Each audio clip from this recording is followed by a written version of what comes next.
Aloha and welcome, ladies and gentlemen, to the Got Your Six podcast. This six-question podcast brings together high performers to share their methods, strategies, and ideas, delivered in an informative and, most importantly, actionable way that'll help you lead yourself and those around you from the battlefield to the boardroom. Coming to you every episode, I'm your host, Tony Nash. And into the breach. Nothing mentioned on this podcast is an endorsement or opinion of the Department of Defense. I got your six, we got your back. Got your six, we got your back. Got your six, we got your back. I got your six. Sixers massive treat today. The legend himself, Jason Zemcik, is here. You probably know him as one of the most diehard Pittsburgh Steelers or Pittsburgh team fans ever, having written 9 books on everything, all sports in Pittsburgh. Jason, thank you so much for being on the Got Your Six podcast. Yeah, absolutely, Tony. Thank you so much for having me. It's an honor. And I mean, I only talked about one thing, right? West Point graduate, you're doing this incredible work inside of the pharmaceutical space and being recognized on the 40 under 40 list. There's a lot of cool things that you're doing, and I want to dive right into it. One of the things we kind of talked about before we came on in the episode today was how you leverage and understand all the different stakeholders that are in place. Is that something you're implementing from your time either at West Point or in the military, or where do you think that comes from? Yeah, it absolutely is something that has grown out of my time in the military, and to your point, going back to West Point, in the business world, and certainly in our particular industry, pharmaceuticals, there's a entire value chain. The healthcare system has a number of different stakeholders, and understanding objectives of each entity is very, very important. We're often working with a number of different stakeholders to bring together a project. The company that I work for, we operate patient financial support programs to help people lower their out-of-pocket costs for their prescription drugs.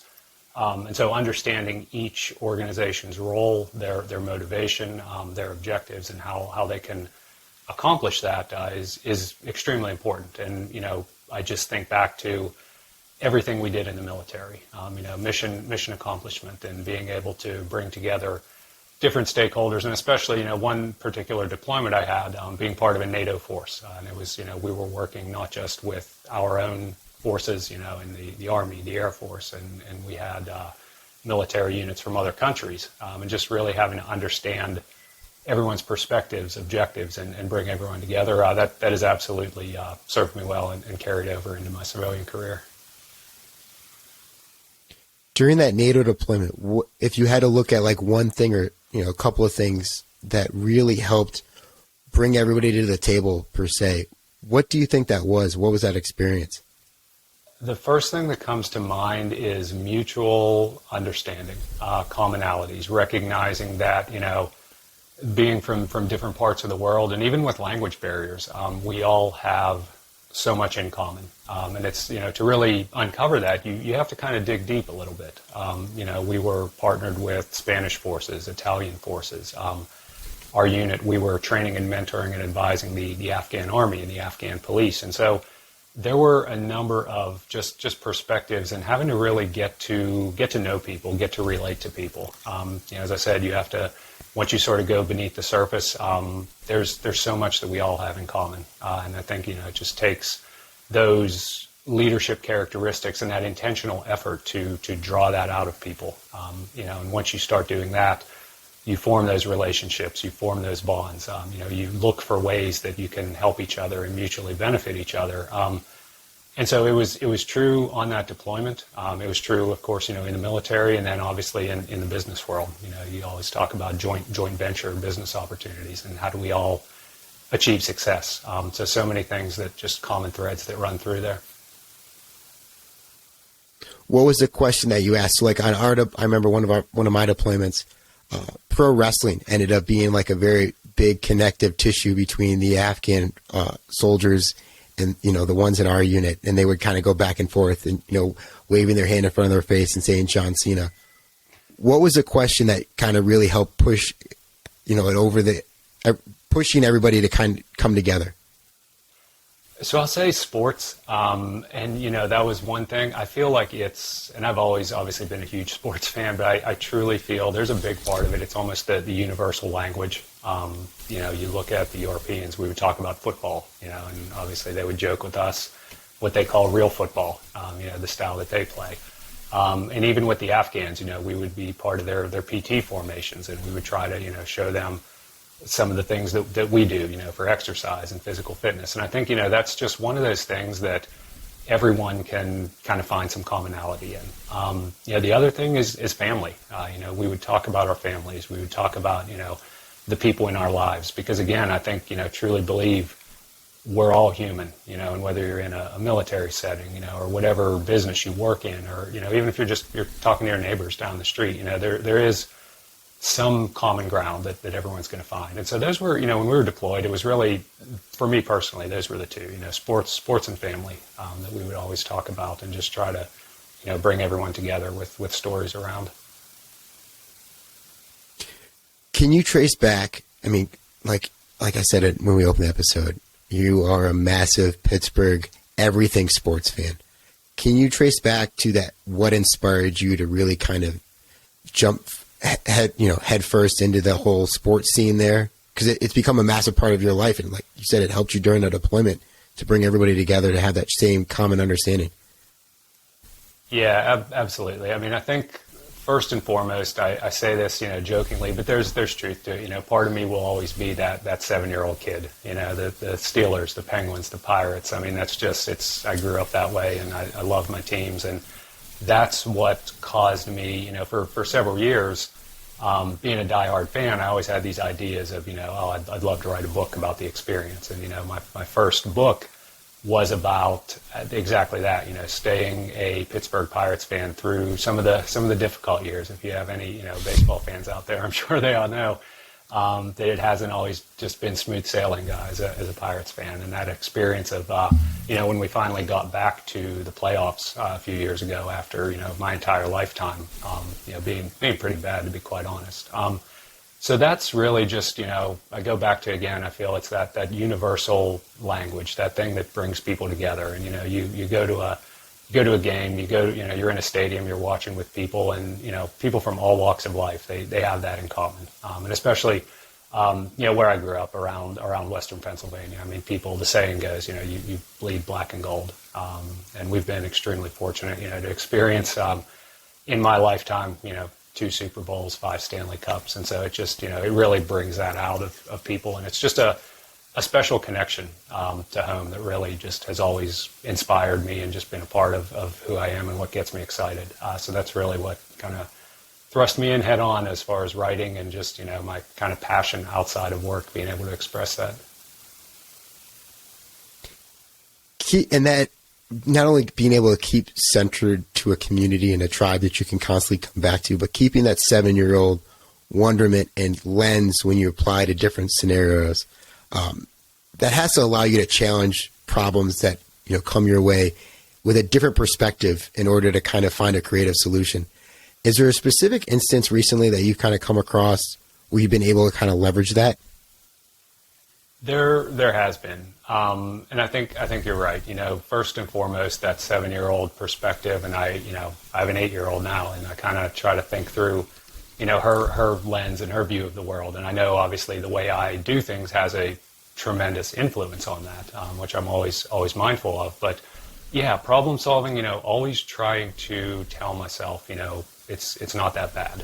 When we get thrown business problems in work all the time, I think we all do, and you're just, how do I figure this out? How do I solve it? And, part of me, again, values my experience in the military, just recognizing, and not to get too serious, but, some of the things that we all feel fortunate we were able to return home from, and others, weren't that fortunate and have families that weren't. And so I always approach things with that frame of mind, whatever business problem I'm facing, whatever, situation I'm trying to sort out, it's really not that bad.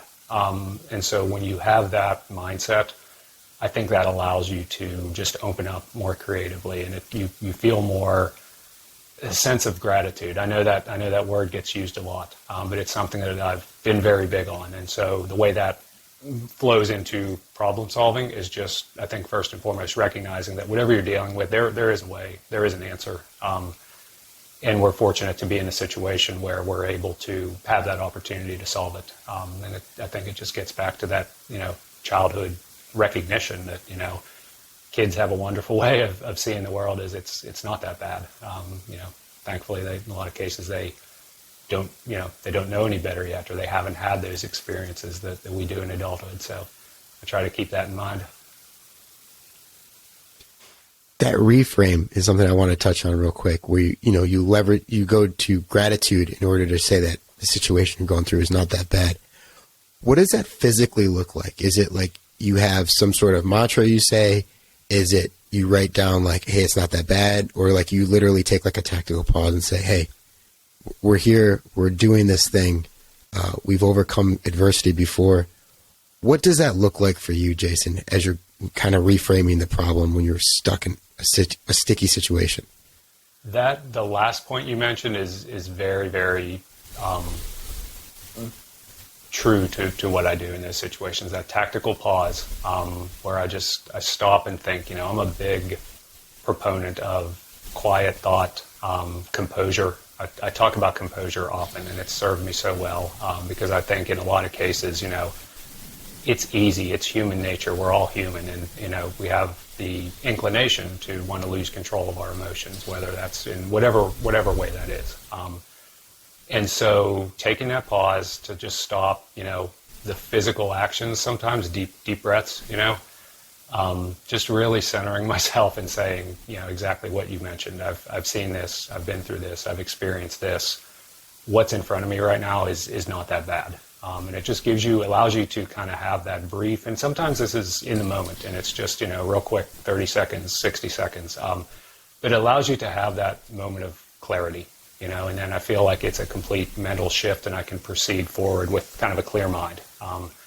And I do it throughout the day, whenever things come up. I think you come out of a meeting and just something frustrates you, or something, a wrench gets thrown into the situation, there's a curveball, and how am I going to deal with this? And, so many times it's that deep breath, stop, think, I've experienced things that are far more difficult than this. I'm thankful to be here. We'll find a way. There's a way to do this. So that's absolutely, tactical pause is a great way to describe it. And it sounds like you actually schedule that in, like after a meeting, you take that time and you're very, very mindful of being deliberate with that practice of, making sure it's not meeting to meeting, it's meeting, there's some time for some clarity and some deep thought and some reflection, and then you go on to the next thing.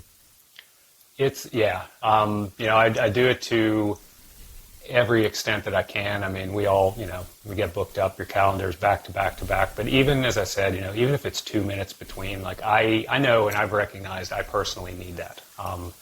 It's almost as if you allow yourself, you take your mind out of what you were on, you refresh for a moment, and even if you do have to get right back in, you do so again with as much clarity as you can. So yeah, absolutely. You have to kind of come down, do the brief reset, do the brief, even, to get back to the Army term, do the AAR, even if it's instantaneous, 30 seconds. What went well there? Or if it doesn't, you come out of a meeting, it doesn't feel well. What could I have done better? And then you get back in and prepare yourself for the next one. So yes, it's certainly something that I'm deliberate and intentional about, and I feel is so beneficial.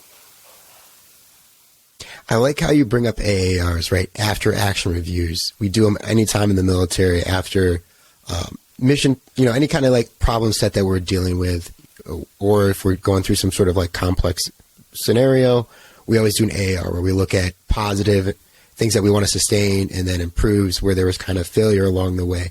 And you said you recognized you needed to take those tactical pauses, which shows that there was times where you weren't, and that it may have led to failure. Where do you think failure has been the greatest success in your life? Can you go back to a specific instance? Yeah, there's a few times, I think, sort of big picture things. I think back even one big thing in the military. I interviewed for a general's aide position when I was a first lieutenant, and I didn't get selected. And it upset me, but at the same time, it caused me to recognize. I looked at the officer that did get selected, and I realized, I wasn't the best choice, and I came to terms with that, and I realized that that's part of life, and I think that's just one example, and we all go throughout our lives, our careers.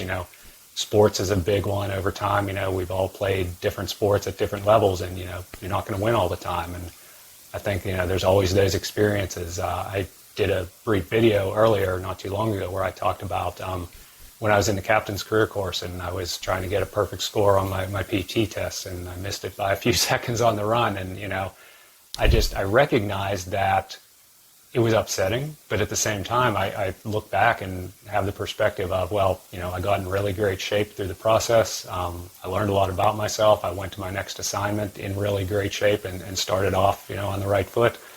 I met a lot of other people. There were a few of us that had similar goals, and we all trained together and worked together and kind of deepened those relationships. And so, on the surface, I failed. I didn't achieve what I wanted to.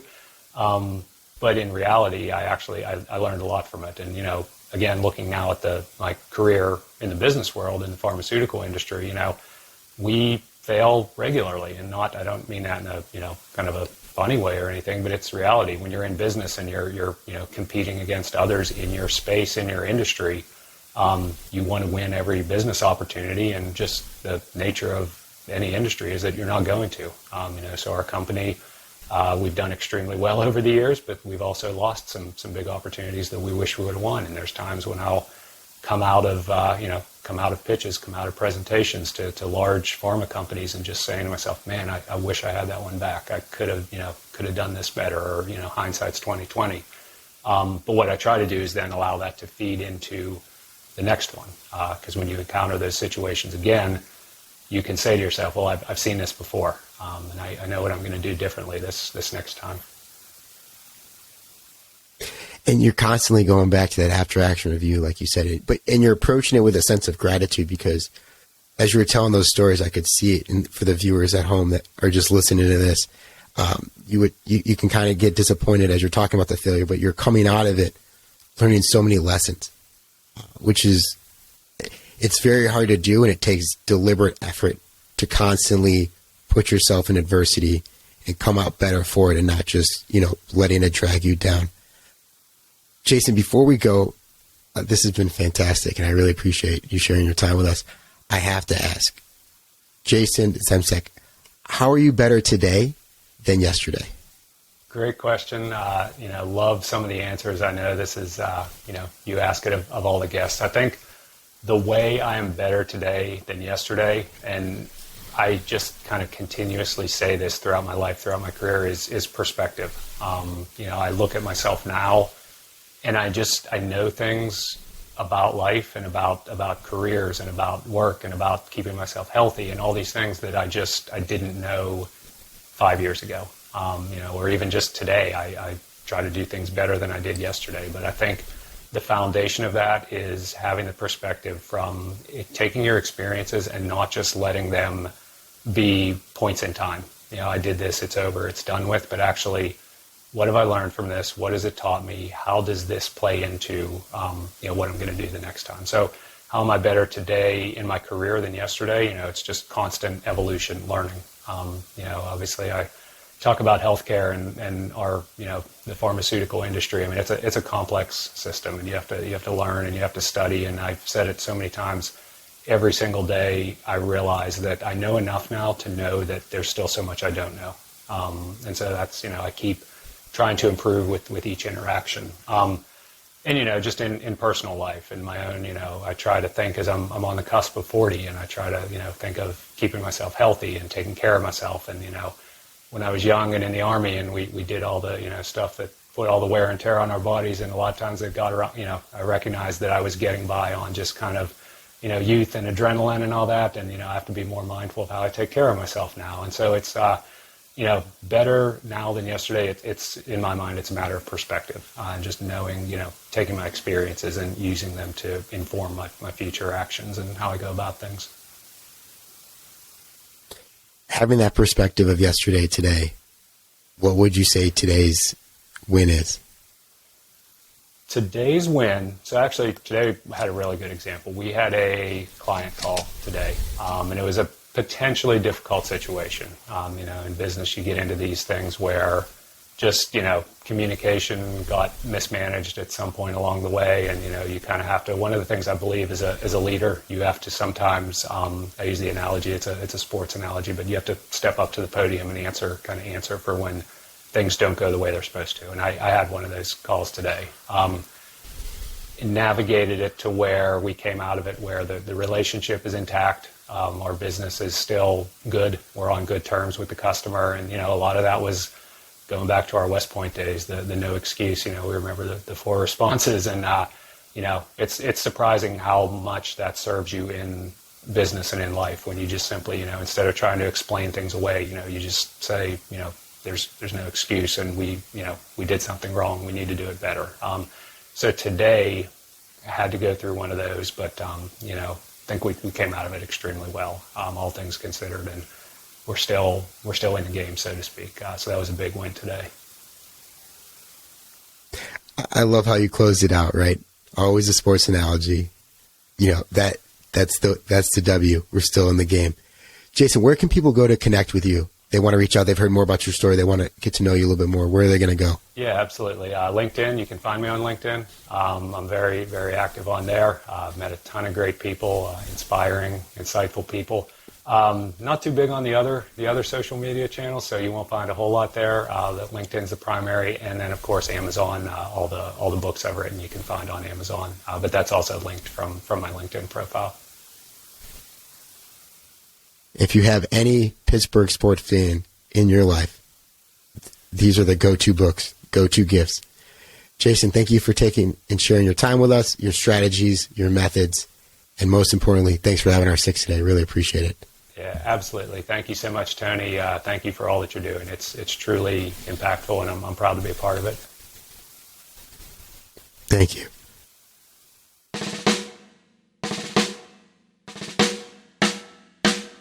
I don't know what you've been told, Sixers, but the lawyers would like us to remind you that the views, opinions, and comments expressed on the Got Your Six podcast are solely those of the hosts or guests, to include current and previous Department of Defense employees, and should in no way be considered the opinions of or endorsements on behalf of the Department of Defense or any of its components, divisions, contractors, or other current and previous staff members.